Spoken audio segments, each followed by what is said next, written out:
Donc, on a lu la fin du chapitre 4 des Actes des Apôtres, et maintenant je lis le chapitre 5.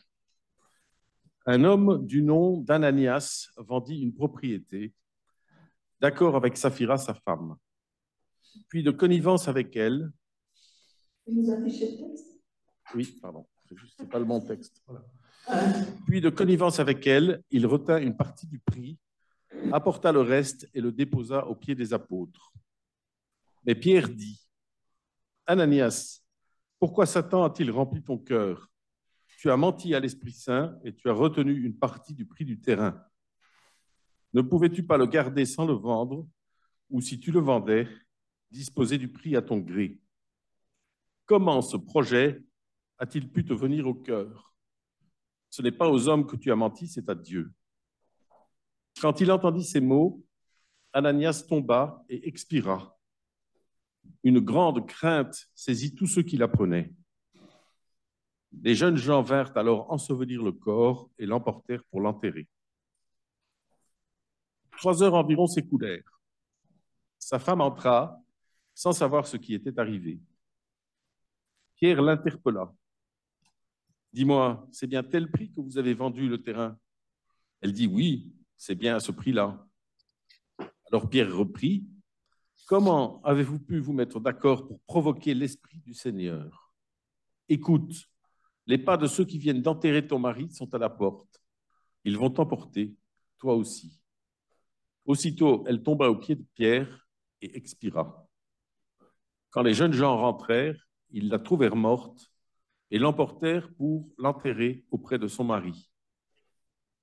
Une grande crainte saisit alors toute l'Église et tous ceux qui apprenaient cet événement. Bon, inutile de dire que c'est un peu difficile comme passage, pour le dire gentiment, quoi. Alors, on va partir du début, parce que le début, lui, il est plutôt réjouissant au chapitre 4. Hein. Qu'est-ce que ça nous décrit, le passage qu'on a lu? Ce n'est pas le début du chapitre 4, c'est à partir du verset 32. Qu'est-ce que ça nous décrit, à votre avis? C'est harmonieux. Voilà, c'est magnifique. C'est la communauté chrétienne idéale. Hein. On partage tout. Ils sont tous sous l'esprit, ils sont tous sous la grâce. Et je ne remets pas du tout ça en question. Je pense que Luc, l'auteur des Actes des Apôtres, c'est Saint Luc, hein, il nous décrit la réalité, quoi. Bon. Il nous parle d'un état collectif qui s'apparente au 3e niveau du schéma apocalyptique. Vous vous souvenez le schéma apocalyptique que j'ai présenté les 2 dernières fois? Pour ceux qui n'étaient pas là, le schéma apocalyptique, c'est un schéma en 3 parties. La première partie, c'est le temps de l'aveuglement. On passe par la phase de la crise avant d'arriver au royaume. Voilà. Et c'est cette dynamique qui est présente un peu partout dans la Bible. Il n'est pas surprenant qu'on se base souvent sur ce passage du chapitre 4 des Actes pour tenter d'établir la communauté chrétienne parfaite. C'est un peu de modèle. Si la communauté décrite dans les Actes des Apôtres est si parfaite que cela, alors pourquoi la narration de Saint Luc dérive-t-elle vers une scène aussi pénible que celle de la mort d'Ananias et Saphira? Est-ce que les 2 événements sont liés? D'après le texte, oui. Donc, oui, je pense que oui, la communauté est bien dans un état de grâce au début. Tenant compte du contexte, en particulier des versets qui précèdent, on peut l'affirmer. Et pourtant, les détails du texte nous indiquent aussi qu'il y a un problème. Et René Girard va nous expliquer, nous donner les moyens de voir ce problème. Les membres de la communauté naissante, nous dit le texte, n'ont qu'un cœur et qu'une âme. Cette formule peut désigner une communion, mais aussi une foule. Pensez aux supporters dans un stade de foot. Nul ne considérait sa propriété comme l'un quelconque de ses biens. Au contraire, il mettait tout en commun. Alors c'est magnifique, hein, mais d'une autre façon, on peut se dire que la hiérarchie sociale est complètement bouleversée dans cette communauté. Une grande grâce était à l'œuvre. Autrement dit, ils sont sous l'autorité de l'Esprit Saint. Et on a lu un texte de Saint Paul, hein, chapitre 5 de l'Épître aux Galates, où il dit, si vous êtes si vous êtes sous l'esprit, vous n'êtes pas sous la loi. Ben, de toute évidence, ils sont sous l'esprit. Mais on va voir aussi qu'ils ne sont pas sous la loi. Tout indique une crise latente, un état d'indifférenciation généralisée. D'autre part, l'idéologie décrite dans le texte fait penser à une version moderne qui a encore ses adeptes aujourd'hui, le communisme. Abolition de la propriété privée, mise en commun de toutes les richesses, décret de l'égalité parfaite, abolition des classes sociales, des différences entre les hommes et les femmes, condamnation de toute forme de racisme et d'exclusion. C'est ça l'idéal communiste.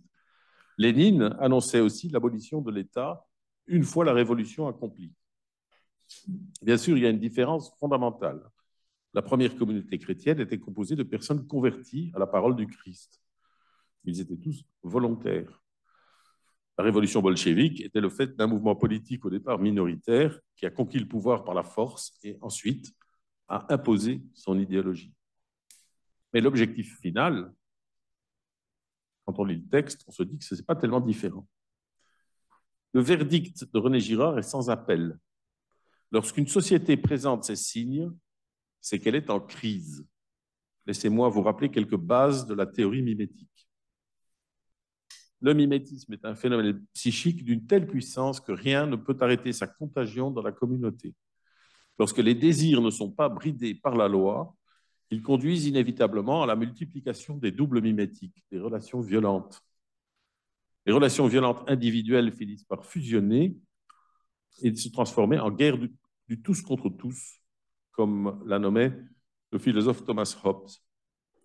Et au paroxysme de cette crise apparaît alors la différenciation salvatrice. Toute la violence se concentre sur une victime, la victime émissaire.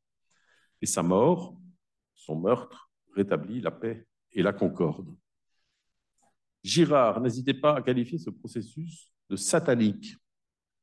Dans son livre « Je vois Satan tomber comme l'éclair », il assimile la figure biblique de Satan à un cycle qui en reprend les différents noms. Il y a d'abord le tentateur, celui qui utilise le désir pour nous rendre envieux et jaloux. Donc ça, c'est la première étape et le premier nom de Satan, le tentateur.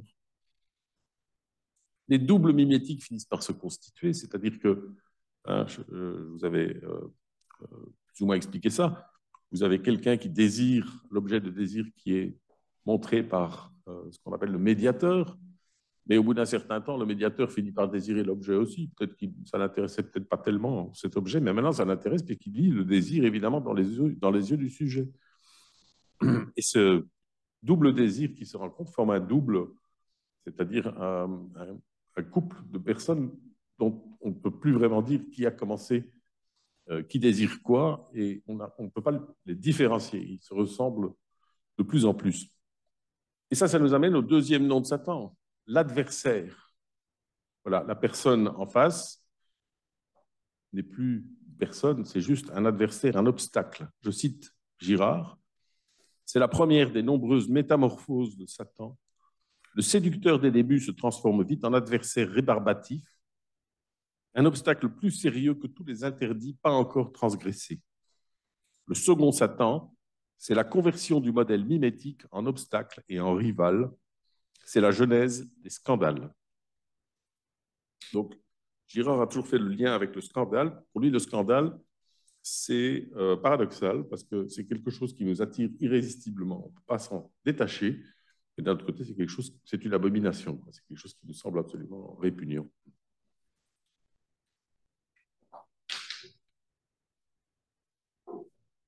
Troisième métamorphose, celui qui divise. Lorsque la crise devient généralisée, lorsque tous les désirs se croisent, la communauté est divisée. Ça, c'est la troisième métamorphose de Satan. Et puis arrive le phénomène de convergence de toutes les accusations sur un seul individu. Il y a vraiment cette convergence de la violence sur un individu, le bouc émissaire. Et là, Satan prend son quatrième nom, l'accusateur. C'est-à-dire que, et on va en voir un très très bon exemple dans le texte de ce soir. Je cite un verset du livre de l'Apocalypse au chapitre 10, car il est rejeté l'accusateur de nos frères, lui qui les accusait jour et nuit devant notre Dieu. Ça, c'est la chute de la bête hein, dans l'Apocalypse. La victime émissaire est massacrée, et ça donne à Satan l'occasion de prendre son 5e nom, le menteur, le dissimulateur.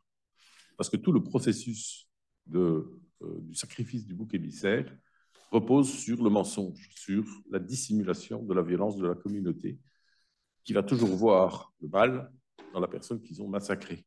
Là aussi, je cite Girard, les mythes, c'est ceux qui racontent cette histoire, qui propagent ce mensonge. Les mythes inversent systématiquement la vérité.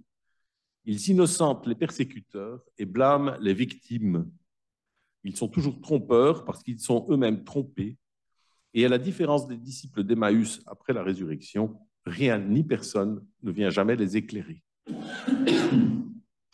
On en est au bout des mutations du nom de Satan. Et vous voyez qu'on en est revenu au point de départ, c'est-à-dire qu'on a une communauté pacifiée, pacifique. Les gens sont très heureux de vivre ensemble. C'est la paix, c'est la joie, c'est la concorde. Et on peut recommencer le cycle. On repart à zéro. Alors, vous allez me dire que c'est une lecture bien tordue que je fais, parce que sous prétexte qu'ils sont tous très contents et qu'ils sont tous dans l'unité parfaite, etc., il y aurait une crise. Où est-ce qu'on voit la crise? Il n'y a pas de crise dans le texte. Vous avez raison, il n'y a pas de crise, en tout cas jusqu'au verset 36. Le texte. Le verset 36, ça vaut la peine de relire ces deux versets. Ainsi, Joseph, surnommé Barnabas par les apôtres, ce qui signifie l'homme du réconfort, possédait un champ. C'était un lévite originaire de Chypre.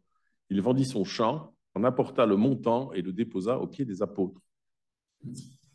Ah, et où est le problème? C'est toujours magnifique. Hein? C'est magnifique. Qu'est-ce que je vais chercher, moi, comme problème, là où il n'y en a pas? Mais il y a un problème, je pense. C'est qu'un petit peu plus tôt, dans le texte, Luc nous écrit « Ceux qui se trouvaient possesseurs de terrains ou de maisons les vendaient, apportaient le prix des biens qu'ils avaient cédés et le déposaient aux pieds des apôtres. »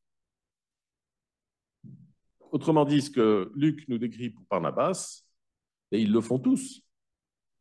Absolument tous. Toute la communauté le fait. Et alors la question qu'on ne se pose jamais quand on lit ce passage, c'est pourquoi est-ce que Luc met les projecteurs sur un individu particulier, Barnabas?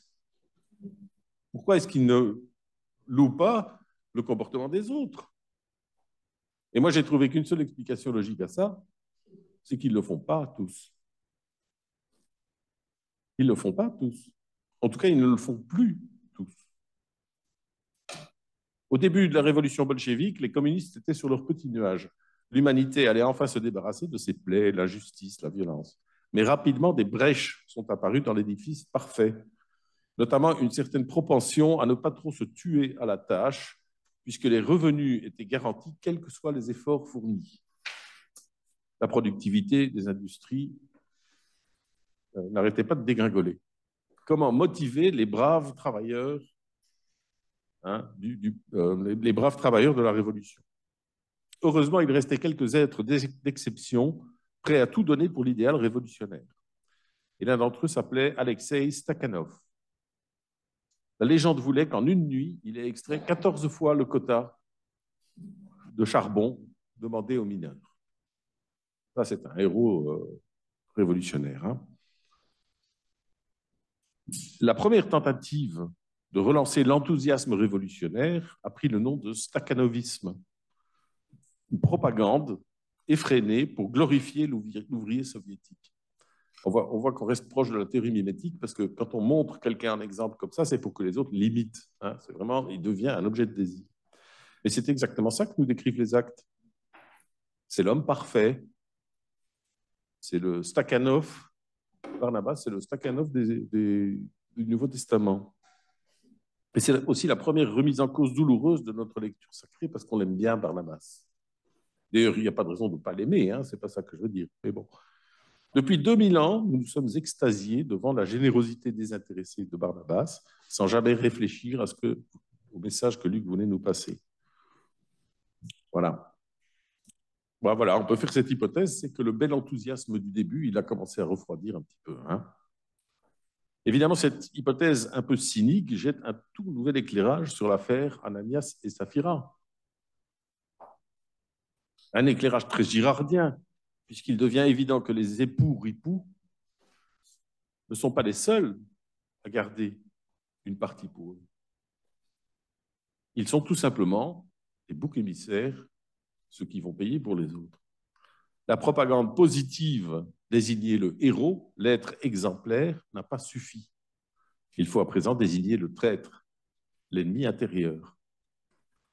On a connu la même dérive en Union soviétique, dérive vers un régime qui utilisait la violence sacrificielle pour rétablir l'ordre interne.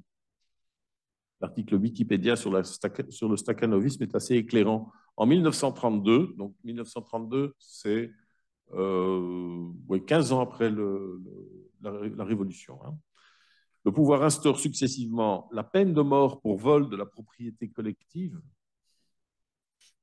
Oui, mais si vous êtes obligé d'instaurer la peine de mort pour un acte, c'est qu'il a lieu. Hein. Le licenciement immédiat en cas d'absence et, in fine, le passeport intérieur, privation des libertés, de la simple liberté de circuler. Le régime lie alors la productivité des ouvriers à leur paie et à leur alimentation. Tous les idéaux de départ de la Révolution se sont envolés. C'est ça que ça veut dire. Fin du rêve. Les actes des apôtres nous montrent bien la communauté chrétienne parfaite. Je crois que c'est le cas. La mise en pratique de l'enseignement de Jésus. Mais il nous montre aussi qu'il s'agit d'un état instable pour notre monde. C'est un passage qui me fait penser au titre d'un ouvrage célèbre, La pesanteur et la grâce. Ils sont dans la grâce, mais il y a la pesanteur. Et tout retombe dans les réalités mondaines. Ananias et Saphira sont sacrifiés à une grâce qui s'est lentement transformée en idéologie, en projet politique. Barnabas n'est pas l'être exemplaire qu'on loue, il est la norme qu'il convient de suivre pour être membre de la communauté. Barnabas prouve que la communauté a quitté l'état de grâce, elle est à nouveau sous la loi. Parce que quand vous donnez des normes et que vous obligez les gens à les suivre, vous êtes sous le régime de la loi, évidemment. Cette violence institutionnelle et sacrificielle est révélée dans la parabole par l'impitoyable réquisitoire de Saint-Pierre. Alors, on va maintenant se faire un petit peu sur les paroles de Saint-Pierre. On peut diviser son discours en 5 parties. Chacune des parties expose un mécanisme de diabolisation, de désignation à la foule de la victime émissaire. Première partie, Ananias, pourquoi Satan a-t-il rempli ton cœur? Alors, ce langage-là, on l'a vu pas plus tard que le mois dernier. Ma fille est cruellement possédée par un démon. C'est la tentative de diabolisation de quelqu'un. C'est aussi simple que ça. Deuxième partie du discours, tu as menti à l'Esprit Saint et tu as retenu une partie du prix du terrain. Alors ça, c'est quand même assez vicieux parce qu'il y a une partie qui est tout à fait factuelle. Tu as retenu une partie du prix du terrain, personne ne met ça en doute, hein, c'est vrai. Mais on lit ça avec l'accusation d'avoir commis un péché contre l'Esprit Saint, c'est-à-dire qu'on va sacraliser la faute. Et ça, c'est dans le but d'enfoncer encore plus la personne, de prouver que la faute n'est pas petite, elle est très grande, cette faute, elle est impardonnable. Ne pouvais-tu pas le garder sans le vendre, ou si tu le vendais, disposer du prix à ton gré? Alors ça, pour moi, c'est vraiment le sommet dans le discours de procureur. C'est d'ailleurs un très bon discours de procureur. Parce que ce que vous allez faire quand vous êtes procureur, c'est que vous allez devoir noircir complètement l'accusé. J'ai vu ça, hein, j'ai vécu ça, moi, dans des procès d'assises. L'accusé, ça doit être le diable. S'il n'est pas entièrement noirci, et on retrouve vraiment l'idée de la roue ici, hein, si vous n'arrivez pas en tant que procureur à noircir entièrement l'accusé, vous avez raté votre coup, parce qu'il sera pratiquement impossible de le condamner lourdement si on reconnaît qu'il a une part de transparence. Donc, il faut qu'il soit complètement rayé. Et ce que fait Saint-Pierre ici, c'est prendre le bon côté des actes d'Ananias et Saphira et de le retourner en quelque chose d'absolument abject. Le bon côté, c'est quoi? Ben, ils ont donné une partie de leurs biens à la communauté. Non, c'est pas tellement que Pierre cherche à cacher ça, c'est qu'il cherche à l'utiliser pour les enfoncer encore plus. Comment ce projet a-t-il pu te venir au cœur? Alors, là, c'est subtil, ça rejoint aussi ce que nous apprend Girard. Parce qu'il ne suffit pas d'emporter l'adhésion de la foule, hein, du jury dans un procès d'assises, pour condamner l'accusé. Pour que le mécanisme victimaire soit efficace, il faut l'unanimité, y compris la victime. C'est-à-dire qu'il faut arriver à convaincre la victime que c'est vraiment le monstre qui mérite la mort. Et Girard a très bien étudié ça dans un texte qu'il a très souvent commenté et très longuement commenté, enfin, dans un texte, dans un mythe qu'il a très souvent commenté, c'est le mythe d'Œdipe. Et Oedipe, à un moment, il y a la peste dans sa ville, Thèbes, et il est accusé d'être le responsable de la peste. Et pour prouver que c'est bien lui le responsable, on fait ce qu'on fait toujours avec un bouc émissaire, on le charge de toutes les horreurs possibles et imaginables. Et en l'occurrence, on va l'accuser d'inceste et de parricide, le pire crime qui soit. Pour Girard, ce sont des accusations mythiques, hein. C'est des mensonges. Et c'est tellement convaincant, et la foule se ligue tellement contre Oedipe, que lui-même finit par être convaincu qu'il a commis ces crimes. Et il se punit en se crevant les yeux. Voilà. Donc, je pense que cette partie du discours de Pierre vise non pas à convaincre la foule, mais à convaincre Ananias lui-même qu'il est coupable. Enfin, Ananias, toi, mon ami, comment est-ce que tu as pu faire ça? Je ne comprends pas. Voilà. Et alors, la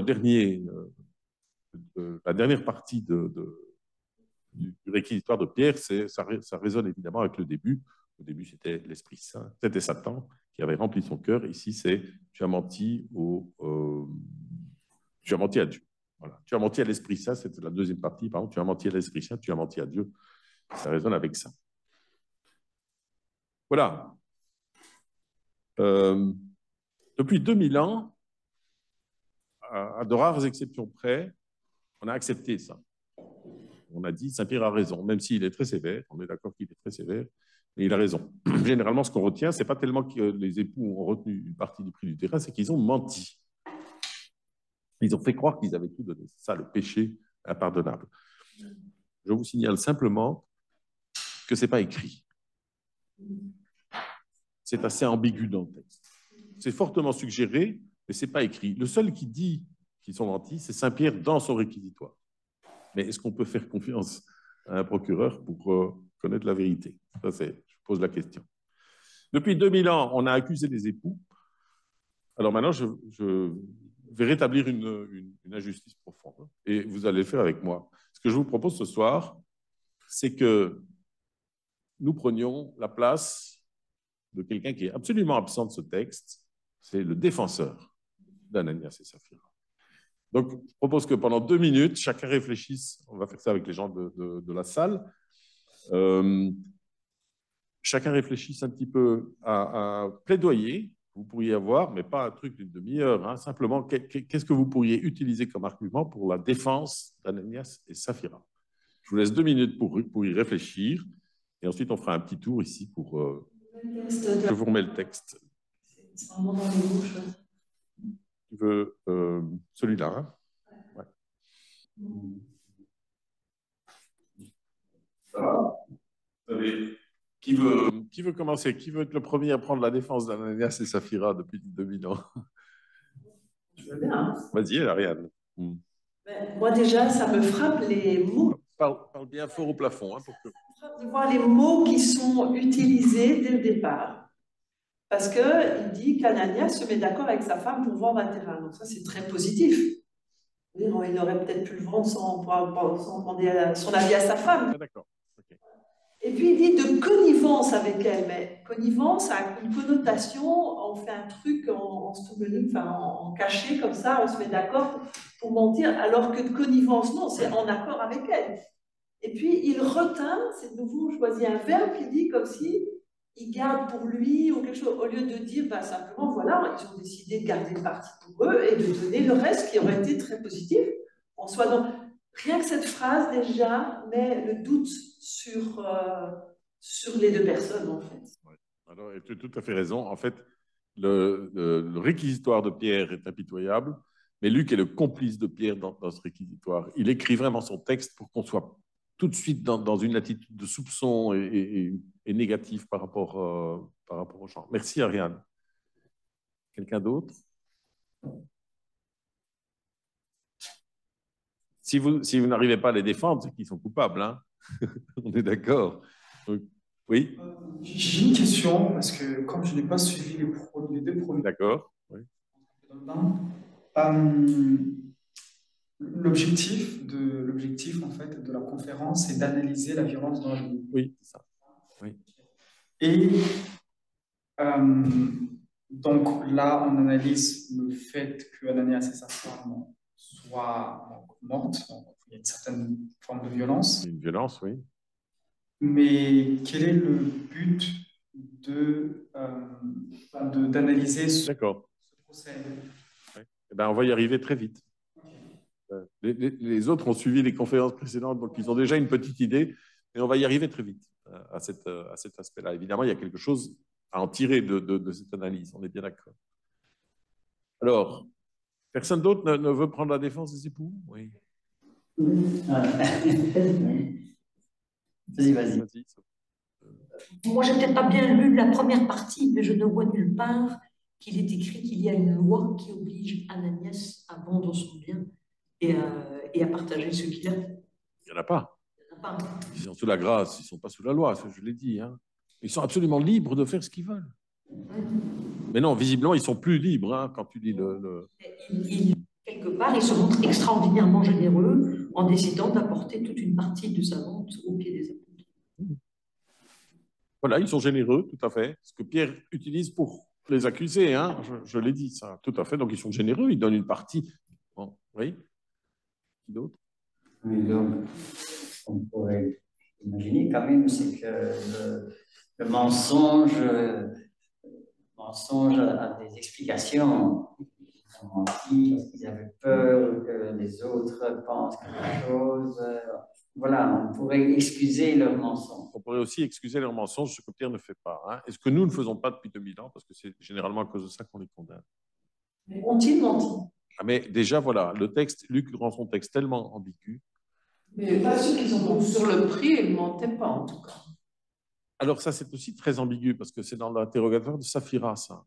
Oui. Hein? Est-ce que c'est bien à ce prix-là que tu as vendu le terrain?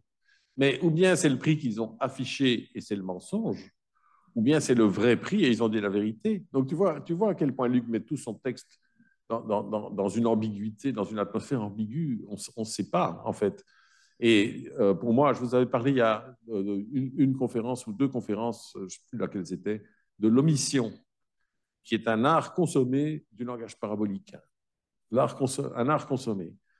Ici, qu'est-ce qui manque comme information? Quand vous faites un procès, vous faites un dossier d'instruction et vous allez essayer de mettre le plus de détails possible pour savoir ce qui s'est passé et comment. Vous allez essayer d'être factuel. C'est comme ça qu'on a une justice à peu près correcte.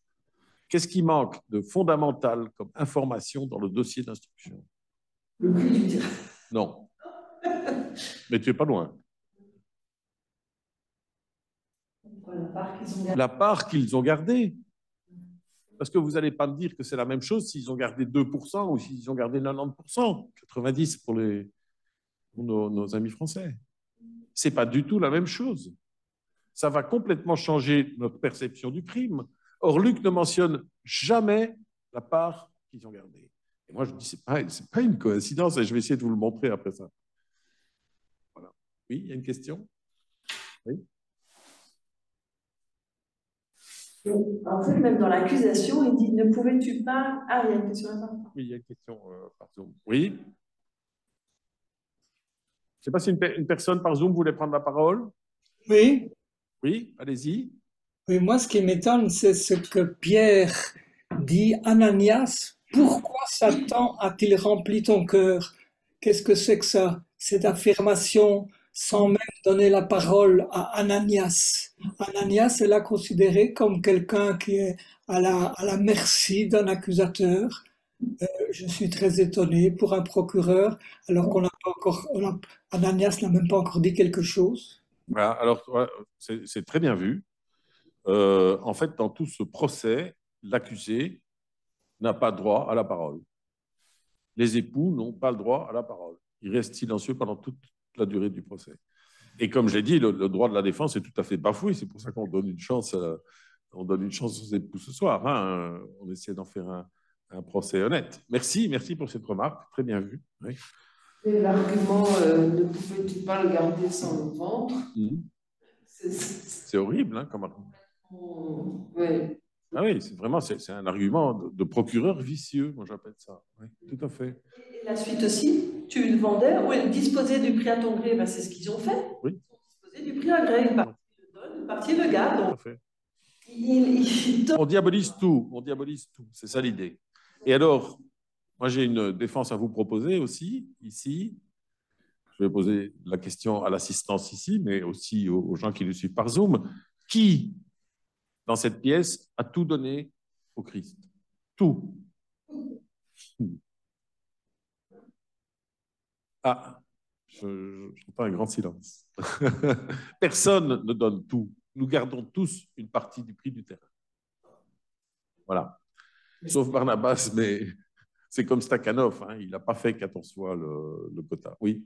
Après, ça dépend aussi de ce qu'on appelle tout donner, parce que là, on parle de biens matériels. Mais parce que c'est pour ça que j'aime bien la métaphore de Luc. Ils ont gardé une partie du prix du terrain. C'est beau comme métaphore. Ils ont gardé quelque chose pour eux, quoi. Et c'est humain. En fait, le vrai crime de ces pauvres époux, c'est qu'ils sont terriblement humains. Ils sont exactement comme nous, quoi. OK, et alors maintenant, on va aller un petit peu plus loin en faisant une comparaison, prouver vraiment la volonté de Luc et de Saint-Pierre, complice de Luc dans ce passage, de nous faire une accusation vraiment très malhonnête. On va comparer avec un autre texte de Saint-Luc, au chapitre 19 de son évangile, c'est Zachée.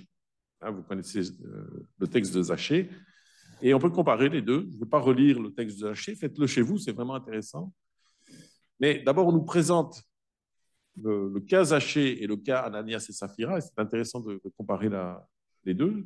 Un homme du nom d'Ananias vendit une propriété, puis il retint une partie du prix. Voilà, et factuellement, c'est ça qu'il a fait. Dans le cas de Zachée, le texte nous dit « Survint un homme appelé Zachée. C'était le chef des collecteurs d'impôts. » Je ne vois que la moitié de mon texte ici, alors vous me corrigerez si je me trompe. C'était le chef des collecteurs d'impôts et il était riche. Alors pourquoi est-ce que Zachée est un personnage pas très recommandable? Un collecteur d'impôts, non seulement c'était un collecteur d'impôts, c'était le chef des collecteurs d'impôts, c'était un collaborateur des Romains, parce que les Romains avaient surtout envahi la Palestine pour piller sous forme d'impôts, de lourds impôts imposés à la population. Et lui, c'était un collaborateur des Romains, il s'était allié avec les Romains pour lever l'impôt, pour voler et il s'en mettait plein les poches en passant. Donc, il était absolument haï, vraisemblablement, de ses contemporains. Vraiment pas un personnage exemplaire. Hein. Donc, de ce côté-là, on peut comparer chez Luc, dans l'Évangile, au chapitre 19, l'accusation est beaucoup plus douce que dans les actes, mais on nous laisse quand même entendre que ce n'est pas quelqu'un de très exemplaire. Et alors ensuite, on peut comparer l'accusation de Pierre. Tu as menti à l'Esprit Saint et tu as retenu une partie du prix du terrain, et comparer ça à la manière dont Jésus répond à Zachée quand Zachée l'apostrophe du haut de son arbre. Zachée, descends vite, il me faut aujourd'hui demeurer dans ta maison. Quand vous lisez ces deux textes, le contraste est tellement fort que on voit bien que l'intention des deux textes est totalement différente aussi, quoi. Dans le texte, on l'a dit, dans le texte des Actes des Apôtres, il n'y a aucune mention de la part gardée par Ananias et Saphira, alors que dans le texte d'Évangile, on lit « Eh bien, Seigneur, je fais don aux pauvres de la moitié de mes biens, et si j'ai fait du tort à quelqu'un, je lui rends le quadruple. » Alors, le but, ce n'est pas de dire « c'est bien, c'est très généreux, etc. » Ça, c'est à chacun de décider. Mais c'est simplement que le texte mentionne très précisément la part que Zachée donne et la part qu'il garde. Et ça vaut, d'une part, aux époux, la gifle de Saint-Pierre. Hein, ce n'est pas aux hommes que tu as menti, c'est à Dieu. Alors que du côté de l'Évangile, aujourd'hui, le salut est venu pour cette maison, car lui aussi est un fils d'Abraham. Donc l'idée, c'est que d'un côté, vous ouvrez les portes de la rédemption aux pécheurs, il est accueilli, il n'est pas condamné, il est accueilli, et de l'autre, au contraire, vous fermez tout à double tour, et il n'y a aucune rédemption possible. Hein? La condamnation est déjà écrite avant. Oui. Si tu lis, et c'est une interprétation que j'ai entendue enfin, c'est pas une interprétation, c'est écrit, une lecture par Anne Bécu, elle dit bien que Zachée dit, eh bien Seigneur, je fais don aux pauvres de la moitié de mes biens. C'est au présent, c'est pas au futur. Et donc, ce qu'elle dit, c'est qu'elle dit, il le faisait déjà. Il le faisait depuis toujours. Ah oui, d'accord. Personne ne le voyait. Ne le voyait, on l'avait condamné. Voilà. Parce que quelqu'un qui est collecteur d'impôts ne peut le voir que complètement rayé. Et donc, par principe, comme il est complètement rayé, il est inconcevable qu'il puisse déjà... C'est très intéressant. Merci. Bon, alors, qu'est-ce qu'on a appris? Et comme d'habitude, comme à chaque fois, on a un texte qui dévoile les mécanismes de violence et des mécanismes de violence qui nous sont invisibles, voire des mécanismes de violence qui nous sont très familiers parce que nous les utilisons tout le temps sans nous rendre compte. Et de ce point de vue, je crois que nous sommes comblés avec ce passage. Ça commence par révéler la dynamique de toute tentative d'instauration d'une collectivité humaine parfaite, idéale. Une utopie, on appelle ça en français. Hein. L'histoire a assez montré l'abîme qui sépare l'objectif initial de sa réalisation concrète. On pourrait presque l'ériger en loi politique. Plus l'exigence de perfection de l'idéologie est élevée, plus les moyens sacrificiels pour préserver cet idéal sont violents et inhumains. Et à l'inverse, je vous signale que la société dans laquelle nous vivons, qui est quand même assez pacifique et qui respecte la liberté des gens, qui respecte l'être humain, qui respecte les règles du droit, etc., ben elle est basée au contraire sur des préceptes assez cyniques. Parce que les pères fondateurs de la société moderne, ce sont surtout les philosophes anglo-saxons, c'est ceux qui ont inventé le principe, par exemple, du capitalisme. Et le capitalisme, c'est tout à fait cynique. C'est-à-dire que si vous relisez, comment il s'appelle, des pères fondateurs du capitalisme, enfin, hein? Non, pas Marx, non, c'est l'autre. Adam Smith, que je pensais, tous ces gens étaient parfaitement conscients que le capitalisme reposait sur la cupidité. Un entrepreneur, c'est quelqu'un qui va se tuer au travail et faire avancer les choses à une vitesse absolument incroyable, avec une efficacité redoutable pour s'enrichir. C'est ça la motivation. Et si vous enlevez la motivation, ça ne marche plus, le système s'effondre. Vous avez un système cynique qui donne quelque chose de bon, alors que quand vous mettez un système qui est basé sur des idées absolument généreuses et parfaites, ça donne des horreurs. Comme la Corée du Nord, par exemple. Pas diaboliser un pays. Voilà. À réfléchir, hein, à méditer. Voilà. Première chose que les actes nous montrent, c'est ça. La deuxième chose, c'est le détournement des recettes sacrificielles archaïques qui était le privilège du religieux par la politique. C'est un texte assez politique, finalement, ça. Hein. C'est comment, c'est assez, on va relire un peu du Machiavel, comment tenir une communauté. Au fur et à mesure que la religion archaïque cède la place à ses substituts modernes, l'État, la politique, l'économie, on voit muter le mécanisme sacrificiel.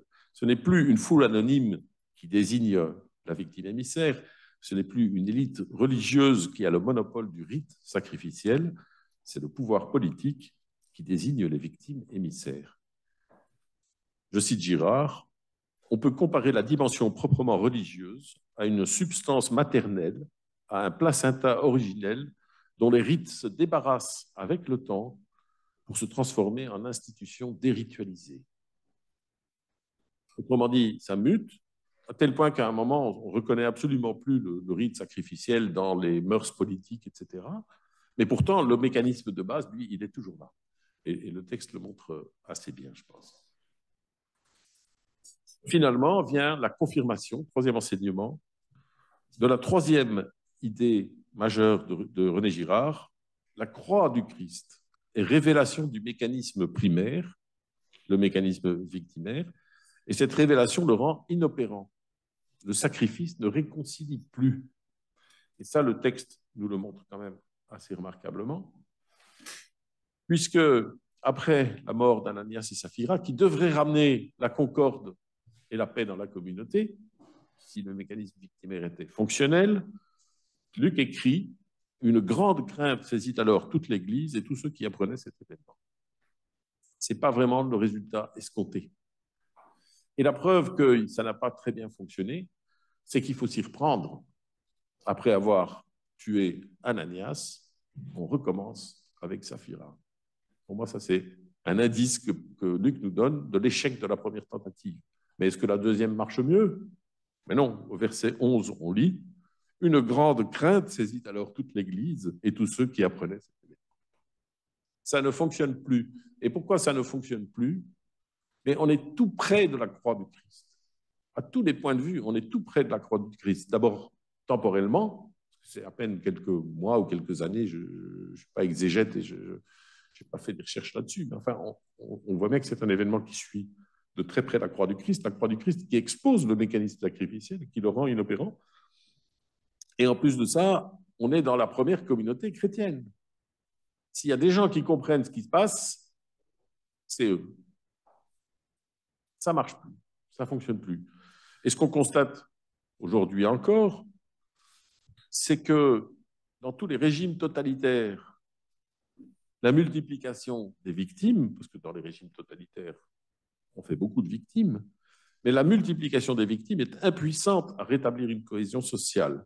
Et ces régimes sont condamnés à régner par la terreur. On n'arrive plus à rétablir la paix dans une communauté par le bon vieux mécanisme sacrificiel. Voilà. Je suis en retard, je vais accélérer un petit peu. On va analyser le langage parabolique du texte. Maintenant, on en a déjà parlé. D'abord, on va revenir un petit peu aux fondamentaux. C'est quoi une parabole? Alors, une parabole, il se trouve qu'on en a une. On a un prototype de parabole qui se trouve dans l'Ancien Testament. Alors, on va aller faire un petit tour de ce côté-là. Vous connaissez sans doute l'histoire, c'est dans le 2e livre de Samuel, et David commet des actes absolument abominables. Il couche avec la femme de son général, Uriah, qui est aussi un ami, qui est un fidèle d'entre les fidèles. Et pour ne pas avoir, alors là j'interprète déjà un petit peu, mais pour ne pas avoir à lui avouer sa trahison, il l'envoie une mort certaine au combat. C'est épouvantable. C'est vraiment des actes d'une bassesse absolument incroyable. Et en plus, David est dans le déni complet. Quand on vient lui annoncer la mort d'Uri, c'est normal, c'est un soldat, quoi. Les soldats, ça meurt au combat, les soldats. Donc, il est dans le déni absolu de son crime. Alors, ça ne plaît pas à Dieu, évidemment, et Dieu envoie son prophète, Nathan, et Nathan va raconter, au lieu d'accuser David, de nouveau, vous voyez comment on contourne l'accusation, on évite l'accusation. Au lieu d'accuser David, il va lui raconter une petite histoire. Et ça, c'est le prototype de la parabole. Alors, la parabole en question, elle est là. Voilà. Dans une ville, il y avait 2 hommes, l'un riche et l'autre pauvre. Le riche avait de grands troupeaux de bœufs et de moutons. Le pauvre ne possédait qu'une seule petite brebis qu'il avait achetée. Il la nourrissait et elle grandissait chez lui en même temps que ses enfants. Et elle mangeait la même nourriture et elle buvait le même lait que lui. Elle dormait tout près de lui. Comme c'est mignon. Elle était comme sa fille, rajoute même Nathan, pour être sûr qu'on soit bien tout attendri par cette histoire. Un jour, un visiteur arriva chez le riche. Celui-ci évita de prendre une bête de ses troupeaux pour le repas. Au contraire, il prit la brebis du pauvre et il l'apprêta pour son visiteur. Quel salaud, hein? Oui. Alors, évidemment, la parabole, ce n'est pas une morale. C'est un peu trop gros pour être une morale. C'est une caricature. C'est une caricature de la séparation manichéenne du monde en bon et mauvais. Nathan raconte son histoire de façon à ce que ce soit impossible de ne pas aimer le pauvre et haïr le riche. Et ça marche. Hein. Ça marche de toute évidence puisque David va plonger dans le piège. Alors, qu'est-ce qu'on constate? Le procédé parabolique, il fonctionne avec une triple substitution. Première substitution, Nathan se garde bien d'accuser David directement. Il accuse qui? Il accuse le riche, c'est-à-dire un personnage de fiction, un personnage inventé. Au lieu d'accuser David, il accuse le riche. Première substitution, on remplace David par un personnage inventé. Une fois que cette substitution-là a eu lieu, on va faire une seconde substitution. C'est-à-dire qu'on va substituer à Nathan David comme accusateur. On va permuter les accusateurs. C'est Nathan qui a accusé le riche et il va faire en sorte que David reprenne cette accusation à son compte. C'est la chose la plus facile du monde. Hein. Si vous avez bien raconté votre histoire, ça va se faire de la manière la plus naturelle du monde. C'est exactement ce qu'on fait quand on lit l'histoire d'Ananias et Saphira, c'est-à-dire qu'on reprend l'accusation de Pierre à notre compte. C'est la même chose, la même substitution. Deuxième substitution. Et il manque la troisième. Et il faut encore remettre David à sa place, c'est-à-dire à la place du méchant. Parce que le riche, il n'existe pas. Hein. Cet homme, c'est toi. Voilà, là vous avez fait le tour. Et alors quel est le résultat final? Eh bien, c'est que David s'accuse lui-même. David se voit enfin comme il est, il a enfin pris conscience de son crime et il s'accuse lui-même. Voilà. La parabole nous tend un miroir et seule notre conscience nous accuse grâce à la parabole. Ce n'est pas quelqu'un d'extérieur qui nous accuse, il n'y a pas un procureur impitoyable. Je pense que ça, c'est la clé du procédé parabolique. Et qu'est-ce qu'on constate dans l'histoire d'Acte 5 et dans d'autres paraboles que nous avons lues? La parabole évangélique, ça marche en deux temps. Dans un premier temps, elle va nous désigner le bouc émissaire. Et le bouc émissaire, dans l'histoire qu'on a lue ce soir, c'est les époux, c'est les méchants. Bon. Mais le retournement parabolique déplace la charge de l'accusation. On s'est rendu compte à un moment que le discours de Pierre était d'une violence extraordinaire. Et donc, c'est qui le méchant? C'est Pierre, hein? C'est devenu Pierre. Mais évidemment, le but de l'évangile, ce n'est pas de permuter le rôle des gentils et des méchants. Ça ne sert à rien, ça. Donc, il y a une troisième substitution encore. L'objectif, au final, c'est de nous faire prendre la place de Pierre. Donc, de nous faire reprendre la place du méchant. C'est à nous qu'elle appartient, la place du méchant. L'objectif de la parabole, c'est de nous montrer, de la parabole évangélique, enfin en l'occurrence du Nouveau Testament, c'est de nous montrer que c'est essentiellement notre lecture du passage qui est violente. C'est notre lecture du passage qui est violente. Pendant toutes ces années, pendant 2000 ans, nous avons systématiquement pris le parti de l'accusation. Nous nous sommes rendus complices de la violence exposée dans le texte. Voilà, c'est la dernière substitution, c'est celle qui nous remet à la place, comme David s'est retrouvé à la place du pécheur, c'est celle qui nous remet à la place du pécheur lorsque nous réalisons notre violence et que nous ne sommes plus capables, par le procédé parabolique, de l'expulser, de la faire porter par quelqu'un d'autre, notre sport favori. Ni par les époux, ni par Saint-Pierre. Parce que les époux hypocrites, c'est nous qui ne donnons pas tout au Christ, mais qui prétendons souvent donner tout au Christ. Le procureur impitoyable incarné par Saint-Pierre, c'est nous qui plongeons si facilement dans l'accusation. Et la foule qui condamne et expulse sans nuance, c'est nous.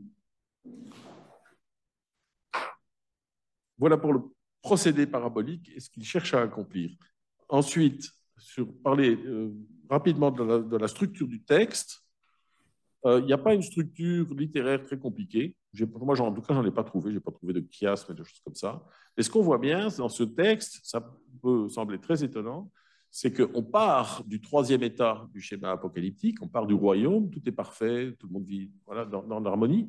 Et ensuite, ce qu'on va voir, c'est une dégradation progressive de cet état jusqu'à arriver dans un état de violence sacrificielle. Autrement dit, le texte nous décrit une régression sacrificielle. Ça va dans le mauvais sens. Et ça, c'est quelque chose qu'on retrouve très souvent dans la Bible, aussi bien dans l'Ancien que dans le Nouveau Testament. On nous raconte quelque chose qui commence très bien et qui termine très mal. Alors, je vous laisse réfléchir, peut-être qu'on aura l'occasion d'en reparler, à pourquoi cette dynamique étrange qui nous amène du bien au mal, hein, en gros. Mais c'est très courant, c'est vraiment courant. Et terminons par l'enseignement.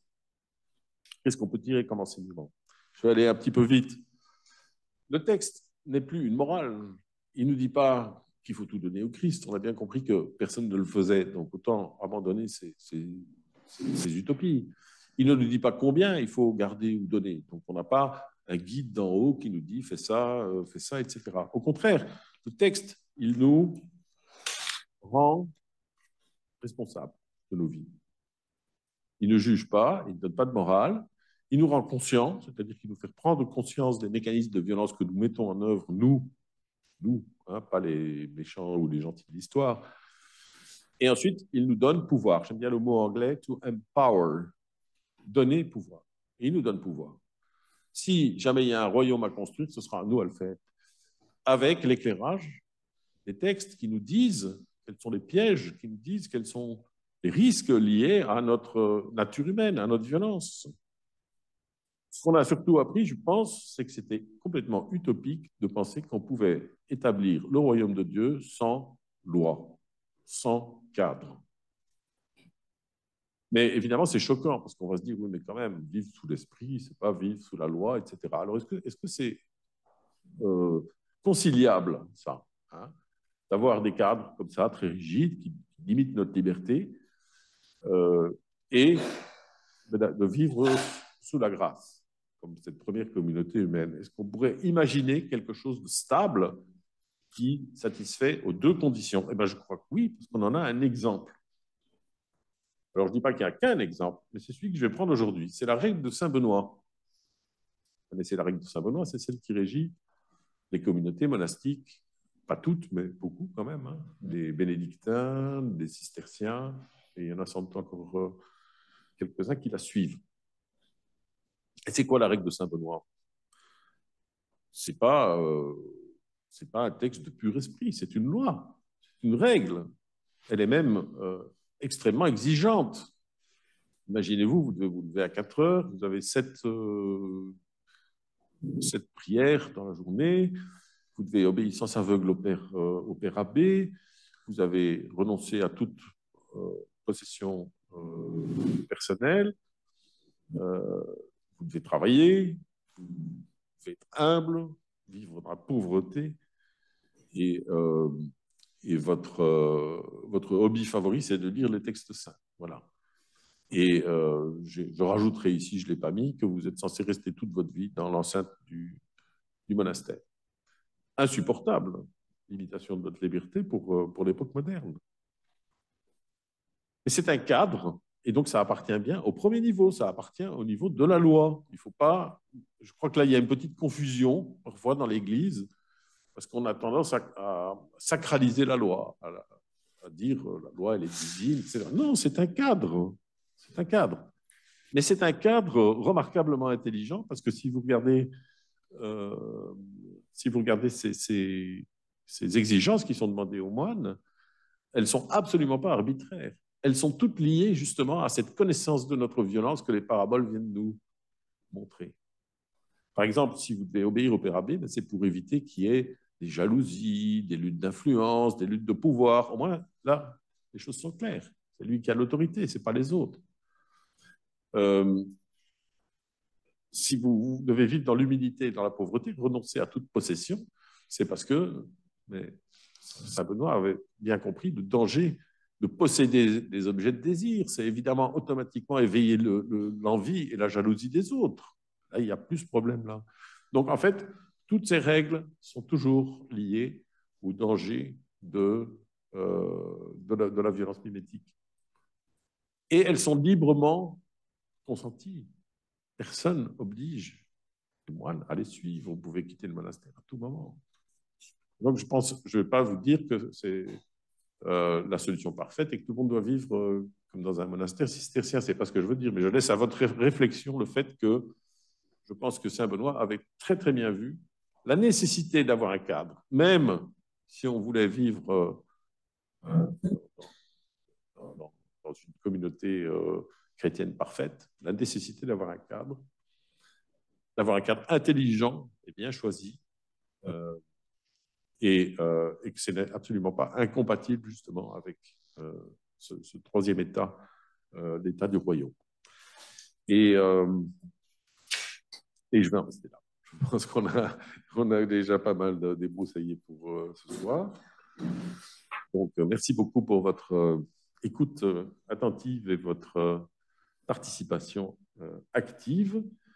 On va passer aux questions-réponses. Avant ça, je vais faire juste deux petites annonces pour les conférences à venir. Donc, celle de janvier, je la recommande vraiment parce que c'est un texte étonnant. C'est de mon expérience, mais pas seulement. Je crois que c'est le retournement le plus stupéfiant que j'ai rencontré jusqu'ici dans la Bible. C'est dans l'Ancien Testament. Avec un peu de chance, ça va complètement bouleverser votre image de l'Ancien Testament, surtout si vous avez encore ce petit préjugé assez chrétien que c'est très bien l'Ancien Testament, mais quand même le Nouveau Testament, c'est beaucoup mieux. Ça risque de vous faire peut-être changer un petit peu d'avis là-dessus. Et donc voilà, c'est le texte Genèse 9, Noé et ses fils. On va voir, c'est bouleversant, c'est incroyablement d'actualité, c'est extrêmement choquant, voire scandaleux, parce que ça parle d'un sujet qui est choquant, scandaleux et complètement tabou, c'est l'inceste. Mais voilà, je vous recommande. Le mois d'après, j'avais dit qu'on ferait un mode de collaboratif, de lecture de textes ensemble. On ne va pas le faire parce que j'ai réfléchi, j'ai vraiment essayé de trouver une formule qui fonctionne avec Zoom et je n'ai pas trouvé. Donc, je ne pense pas que ce soit la bonne formule. Si ça vous intéresse de faire ça, moi, je suis tout à fait disposé à organiser une journée d'atelier, de travail des textes en commun. Et alors, on organise une journée en présentiel uniquement. Et on fait que de la lecture parabolique des textes, on le fait ensemble, en commun. Et alors, à ce moment-là, on pourra travailler en petits groupes, on pourra s'organiser de manière plus efficace. Mais donc, dans 2 mois, au mois de février, je vais parler du thème de l'intertextualité, à savoir que tous les textes, il y a une figure que j'ai rajoutée à ma présentation ici, voilà, c'est ça. Ce diagramme, c'est les références bibliques. Oui, vous avez tout à fait à gauche. Donc, tous les petits traits, c'est des chapitres de la Bible. Et vous avez donc tout à fait à gauche le premier chapitre de Genèse et tout à fait à droite le dernier chapitre du livre de l'Apocalypse. D'accord ? Et les traits, c'est toutes les références entre ces textes, références littéraires. Il y en a, je ne vais pas dire de bêtises, j'ai un chiffre, c'est des centaines de milliers. Donc, on ne peut pas isoler un passage de la Bible et le lire tout seul, c'est presque impossible. Et on va voir à quel point c'est important, cette intertextualité, pour l'interprétation parabolique des textes. C'est-à-dire que très souvent, un texte fait référence à un autre qui va nous aider à retourner le premier, mais qui va en même temps retourner le second, et c'est une dynamique incroyable. On va voir ça avec quelques exemples. Voilà, ça, ce sera en février.